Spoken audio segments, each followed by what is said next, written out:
ಸಚಿವ ಸಂಪುಟದ ವಿಚಾರ ಇವತ್ತು ಫೈನಲ್ ಆಗಬಹುದು. ಯಾರಿರ್ತಾರೆ ಕ್ಯಾಬಿನೆಟ್ನಲ್ಲಿ ಅಂತ. ಕೆಪಿಸಿಸಿ ಅಧ್ಯಕ್ಷರು ಯಾರಾಗ್ತಾರೆ, ಇದು ಕೂಡ ಬಹಳ ಪ್ರಮುಖವಾದಂತ ವಿಚಾರ ಕಾಂಗ್ರೆಸ್ನ ಪಾಲಿಗೆ.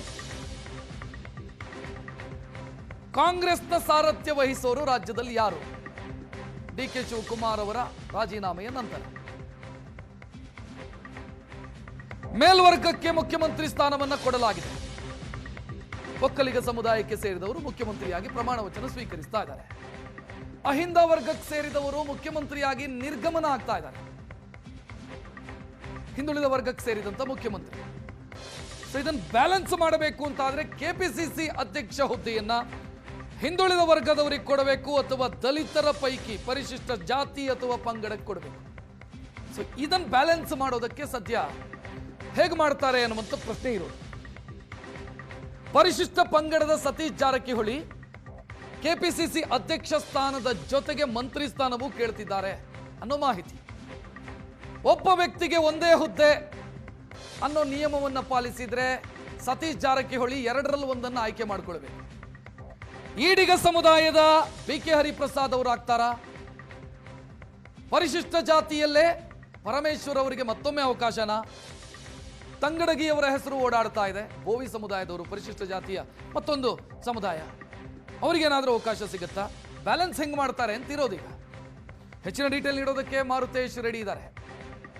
ಮಾರುತೇಶ್, ಈಗ ಕೆಪಿಸಿಸಿ ಅಧ್ಯಕ್ಷ ಸ್ಥಾನ ಅಂತ ಬಂದಾಗ ಮುಂದುವರಿದ ಜಾತಿ ಪ್ರಬಲ ಜಾತಿಗಳಿಗೆ ಕೊಡೋದಕ್ಕೆ ಸಾಧ್ಯ ಇಲ್ಲ. ಯಾಕಂತಂದ್ರೆ ಲಿಂಗಾಯತರನ್ನ ಮಾಡಿದರೆ ಸೋಷಿಯಲ್ ಇಂಜಿನಿಯರಿಂಗ್ ತಪ್ಪಿ ಹೋಗುತ್ತೆ, ಸಾಮಾಜಿಕ ಲೆಕ್ಕಾಚಾರಗಳು ತಪ್ಪಿ ಹೋಗುತ್ತೆ. ಸೊ ಏನು ಯೋಚನೆ ಇದೆ ಇದಕ್ಕೆ ಸಂಬಂಧಿಸಿದಂತೆ, ಏನು ನಡೀತಾ ಇದೆ? ರಕ್ಷಿತ್, ಈಗ ಕೆಪಿಸಿಸಿ ಅಧ್ಯಕ್ಷ ಸ್ಥಾನಕ್ಕೆ ಒಂದಂತೂ ಸ್ಪಷ್ಟವಾಗ್ತಾ ಇದೆ. ಒಕ್ಕಲಿಗ ಸಮುದಾಯದವರು ಮುಖ್ಯಮಂತ್ರಿ ಆಗ್ತಿರುವ ಕಾರಣಕ್ಕಾಗಿ ಲಿಂಗಾಯತರಿಗೆ ಆಗಲಿ ಒಕ್ಕಲಿಗರಿಗಾಗಿ ಕೆಪಿಸಿಸಿ ಅಧ್ಯಕ್ಷ ಸ್ಥಾನ ಸಿಗೋದಿಲ್ಲ ಅನ್ನೋದು ಬಹಳ ಖಚಿತ ಆಗಿದೆ. ಈಗ ಅದನ್ನ ಹೊರತುಪಡಿಸಿದ್ರೆ ಯಾರು? ಸಿದ್ದರಾಮಯ್ಯನವರು ಇಳಿದಿರುವ ಕಾರಣಕ್ಕಾಗಿ ಅಹಿಂದ ವರ್ಗಕ್ಕೆ ಕೆಪಿಸಿಸಿ ಅಧ್ಯಕ್ಷ ಸ್ಥಾನವನ್ನು ನೀಡಬೇಕು ಅನ್ನೋದು ಸತ್ಯ. ಅದರಲ್ಲಿ ಯಾರು ಅಂತ ಬಂದಾಗ ಅಲ್ಪಸಂಖ್ಯಾತರಿಗಂತೂ ಅವರು ಅಧ್ಯಕ್ಷ ಸ್ಥಾನವನ್ನು ಕೊಡೋದಕ್ಕೆ ಸಾಧ್ಯ ಇಲ್ಲ. ಇನ್ನುಳಿದಂತೆ ಹಿಂದುಳಿದ ವರ್ಗದವರು ಮತ್ತು ದಲಿತರು, ಇವರಲ್ಲಿ ಯಾರು ಅನ್ನುವಂಥ ಪ್ರಶ್ನೆಗಳಿದ್ದಾವೆ. ಈಗ ತೀವ್ರವಾಗಿ ಪೈಪೋಟಿ ನಡೀತಾ ಇರುವಂಥದ್ದು ಎರಡು ಹೆಸರುಗಳ ನಡುವೆ. ಒಂದು ಬಿ.ಕೆ. ಹರಿಪ್ರಸಾದ್ OBC ಆಗ್ತಾರೆ, ಇನ್ನೊಂದು ಸತೀಶ್ ಜಾರಕಿಹೊಳಿ ಪರಿಶಿಷ್ಟ ಪಂಗಡ ST. ಈ ಇಬ್ಬರ ಹೆಸರುಗಳು ಬಹಳ ಮುಂಚೂಣಿಯಲ್ಲಿದ್ದಾವೆ. ಇದರ ನಡುವೆಯೂ ಕೂಡ ಸಿದ್ದರಾಮಯ್ಯ ಈಶ್ವರ್ ಖಂಡ್ರೆ ಅವರ ಹೆಸರನ್ನು ಕೂಡ ಪ್ರಪೋಸ್ ಮಾಡಿದ್ರು, ಜೊತೆಗೆ ಪರಮೇಶ್ವರ್ ಅವರ ಹೆಸರನ್ನು ಕೂಡ ಪ್ರಪೋಸ್ ಮಾಡಿದ್ದಾರೆ. ಈ 4 ಆಯ್ಕೆಗಳ ಪೈಕಿ ಬಹಳ ಗಂಭೀರವಾಗಿ ಚರ್ಚೆ ನಡೀತಾ ಇರೋದು ಸತೀಶ್ ಜಾರಕಿಹೊಳಿ ಮತ್ತು ಬಿ.ಕೆ. ಹರಿಪ್ರಸಾದ್ ಈ ಇಬ್ಬರ ನಡುವೆ. ಹೀಗಾಗಿ ಹೈಕಮಾಂಡ್ ಯಾರಿಗೆ ಈ ಅವಕಾಶಗಳನ್ನು ಮಾಡಿಕೊಡ್ತಾರೆ? ಯಾಕೆ ಕೆಪಿಸಿಸಿ ಅಧ್ಯಕ್ಷ ಸ್ಥಾನ ಬಹಳ ಇಂಪಾರ್ಟೆಂಟ್ ಅಂತ ಹೇಳಿದ್ರೆ, ಮುಖ್ಯಮಂತ್ರಿಗಳ ಜೊತೆಗೆ ಒಂದು ರೀತಿ ಹೊಂದಾಣಿಕೆ ಮಾಡಿಕೊಂಡು ಎಲ್ಲೂ ಗೊಂದಲಗಳು ಏರ್ಪಡದೆ ಸರ್ಕಾರ ಮತ್ತು ಪಕ್ಷದ ನಡುವೆ ಯಾವುದೇ ಗೊಂದಲಗಳಾಗದ ರೀತಿ 2028ರ ಚುನಾವಣೆ ನಡೆಸಬೇಕು. ಅದಕ್ಕೆ ತಯಾರಿಗಳು ಈಗಲಿಂದಲೇ ಆರಂಭ ಆಗಬೇಕು. ಕೆಪಿಸಿಸಿ ಅಧ್ಯಕ್ಷರಾದಂಥವರಿಗೆ ಆ ಒಂದು ಸಾಮರ್ಥ್ಯ ಇರಬೇಕು. ಆ ಕಾರಣಕ್ಕಾಗಿ ಕೆಪಿಸಿಸಿ ಅಧ್ಯಕ್ಷ ಸ್ಥಾನ ಮುಖ್ಯಮಂತ್ರಿಯ ಆಯ್ಕೆಗಿಂತಲೂ ಜಟಿಲ ಆಗ್ತಾ ಇರೋದು ಅದೇ ಕಾರಣಕ್ಕಾಗಿ. ಯಾಕಂದ್ರೆ 2028 ಕಾಂಗ್ರೆಸ್ ಮತ್ತೆ ಗೆಲ್ಲಬೇಕು ಅನ್ನುವ ಕಾರಣಕ್ಕಾಗಿ ಸಿದ್ದರಾಮಯ್ಯವ್ರನ್ನ ಕೆಳಗಿಳಿಸಿ ಈಗ ಡಿ.ಕೆ. ಶಿವಕುಮಾರ್ ಅವರಿಗೆ ಅವಕಾಶ ಮಾಡಿಕೊಟ್ಟಿದ್ದಾರೆ. ಅಂದ್ರೆ ಫ್ಯೂಚರ್ ಕಾಂಗ್ರೆಸ್ನ ದೃಷ್ಟಿಯಿಂದಲೂ ಕೂಡ ಹೈಕಮಾಂಡ್ ನೋಡ್ತಾ ಇದೆ. ಆ ಕಾರಣಕ್ಕಾಗಿ ಈಗ ಹೆಸರು ಓಡಾಡ್ತಾ ಇರೋದು ಮತ್ತು ಪೈಪೋಟಿ ನಡೀತಾ ಇರುವಂತಹ ಹೆಸರುಗಳ ಪೈಕಿ ಸತೀಶ್ ಜಾರಕಿಹೊಳಿ ಹಿಂದಿನಿಂದಲೂ ಕೂಡ ಒಂದು ಮಹತ್ವಾಕಾಂಕ್ಷೆಯನ್ನು ಇಟ್ಕೊಂಡಿದ್ದಾರೆ ಮತ್ತು ಅದಕ್ಕೆ ಬೇಕಾದಂತ ತಯಾರಿಗಳನ್ನು ಕೂಡ ಮಾಡಿದ್ದಾರೆ. ನಾನು ಕೆಪಿಸಿಸಿ ಅಧ್ಯಕ್ಷ ಸ್ಥಾನಕ್ಕೆ ಅರ್ಹನ ಅಲ್ವಾ ಅನ್ನೋದರ ಕುರಿತಾಗಿಯೂ ಕೂಡ ಅವರು ಶಾಸಕರ ಅಭಿಪ್ರಾಯ ಸಂಗ್ರಹ ಮಾಡಿದ್ದಾರೆ. ಬೂತ್ ಅಂದ್ರೆ ಜಿಲ್ಲಾ ತಾಲೂಕು ಅಧ್ಯಕ್ಷರುಗಳ ಜೊತೆಗೂ ಕೂಡ ಅವರು ಮಾಹಿತಿಯನ್ನು ಸಂಗ್ರಹ ಮಾಡಿಸಿ ಒಂದು ಸರ್ವೆ ಕೂಡ ಮಾಡಿಸಿದ್ದಾರೆ. ಅಂದ್ರೆ ಅವರ ಪರವಾಗಿರ್ತಕ್ಕಂಥ ಒಪಿನಿಯನ್ ಇದೆ. ಅಂದ್ರೆ ಒಬ್ರು ಕೆಪಿಸಿಸಿ ಅಧ್ಯಕ್ಷ ಸ್ಥಾನಕ್ಕೆ ನಾನೇ ಹೋಗಬೇಕು ಅನ್ನುವಂತಹ ಮಹತ್ವಾಕಾಂಕ್ಷೆ ಇಟ್ಕೊಂಡು ಅದಕ್ಕೆ ತಯಾರಿಯನ್ನು ಕೂಡ ಸತೀಶ್ ಜಾರಕಿಹೊಳಿ ಮಾಡಿದ್ದಾರೆ. ಆದ್ರೆ ಈಗ ಸಿದ್ದರಾಮಯ್ಯನವರ ಎಗೇನೆಸ್ಟ್ ನಿತ್ರು ಅನ್ನುವಂಥ ಒಂದು ಅಪವಾದ ಈಗ ಸತೀಶ್ ಜಾರಕಿಹೊಳಿ ಅವರ ಮೇಲೆ ಬಂದಿದೆ. ಆ ಕಾರಣಕ್ಕಾಗಿ ಸಿದ್ದರಾಮಯ್ಯ ಹರಿಪ್ರಸಾದ್ ಹೆಸರು, ಈಶ್ವರ್ ಖಂಡ್ರೆ ಅವರ ಹೆಸರು, ಪರಮೇಶ್ವರ್ ಹೆಸರು ಹೈಕಮಾಂಡ್ ಮುಂದೆ ಕೆಪಿಸಿಸಿಗೆ ಪ್ರಸ್ತಾಪ ಮಾಡ್ಲಿಕ್ಕೂ ಅದೇ ಕಾರಣ ಅಂತ ಹೇಳಲಾಗ್ತಾ ಇದೆ. ಹಾಗಾಗಿ ಹೈಕಮಾಂಡ್ ಯಾವ್ದನ್ನು ಕನ್ಸಿಡರ್ ಮಾಡ್ತಾರೆ? 2028ರ ಚುನಾವಣೆಯ ದೃಷ್ಟಿಕೋನದಿಂದ ಸತೀಶ್ ಜಾರಕಿಹೊಳಿ ಮಾಡೋದು ಬೆಟ್ರ?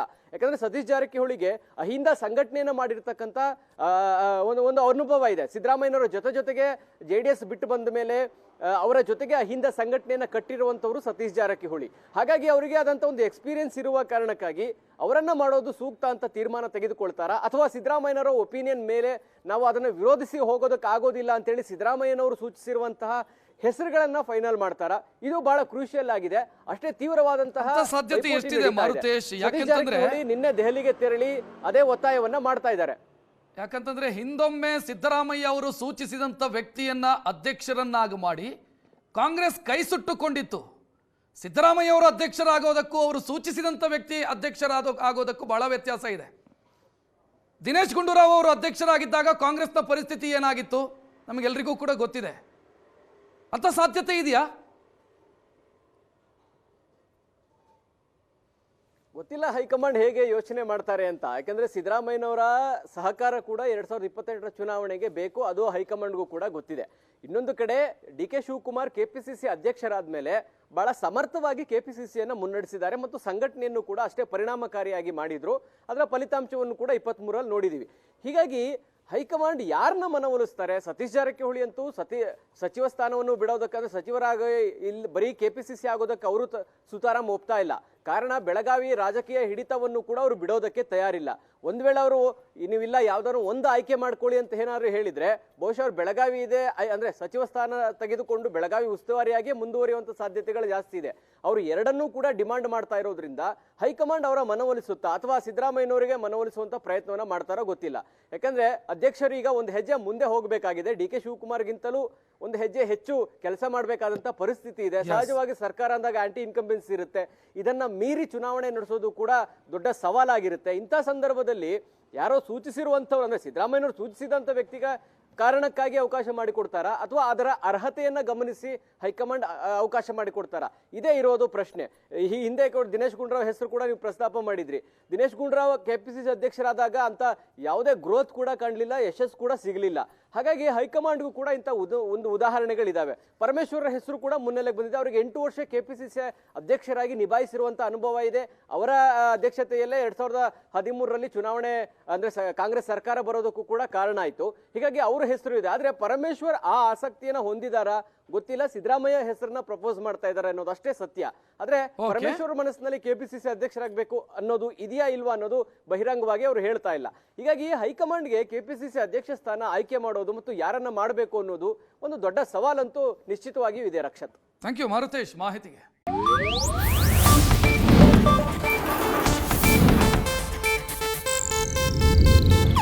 ಇದು ಏಷ್ಯಾನೆಟ್ ನ್ಯೂಸ್ ನೆಟ್ವರ್ಕ್ ಪ್ರಸ್ತುತಿ.